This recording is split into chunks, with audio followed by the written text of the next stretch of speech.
Welcome to new TV Telugu. ఏపీలో మిగిలిన జిల్లాల్లో ఓ లెక్క, ఆ జిల్లా మరో లెక్క. ఎందుకంటే ఒకప్పుడు కాంగ్రెస్, ఆ తర్వాత వైసీపీ.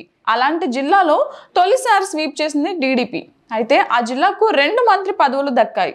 కానీ ఇక్కడే ఇంట్రెస్టింగ్ విషయం ఉంది. అధికారం మారినా ఆ లెక్క మారలేదట. అదేంటో ఇప్పుడు తెలుసుకుందాం.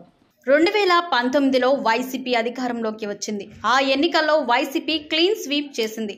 ఆ సందర్భంలో మంత్రివర్గంలో జిల్లాకు 2 మంత్రి పదవులు దక్కాయి. ఇప్పుడు టీడీపీ అధికారంలోకి వచ్చాక కూడా జిల్లాకు 2 మంత్రి పదవులు దక్కాయి. ఇందులో ప్రత్యేకత ఏమీ లేదు. కానీ ఆ దక్కిన 2 మంత్రి పదవులు అవే స్థానాలు కావడం విశేషం.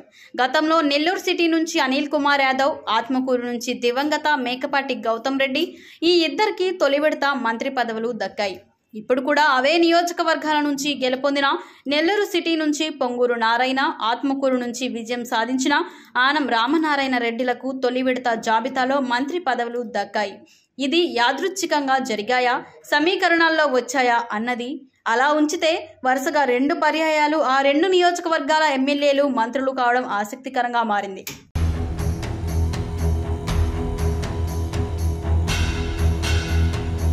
కానీ మా సంగతి ఏంటి అంటున్నారు. క్యాబినెట్లో బెర్తుల కోసం ఆశించిన కొందరు ఎమ్మెల్యేలు, అందులో మాజీ మంత్రి సోమిరెడ్డి చంద్రమోహన్ రెడ్డి, నెల్లూరు రూరల్ ఎమ్మెల్యే కోటంరెడ్డి శ్రీధర్ రెడ్డి ఉన్నట్లు తెలుస్తోంది.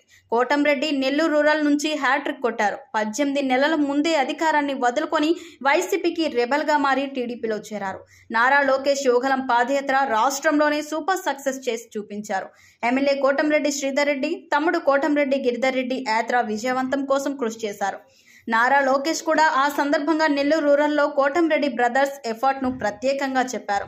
దీంతో కోటంరెడ్డికి ఖచ్చితంగా మంత్రి పదవి వస్తుందని ఆయన వర్గం గట్టిగా నమ్మకం పెట్టుకుంది.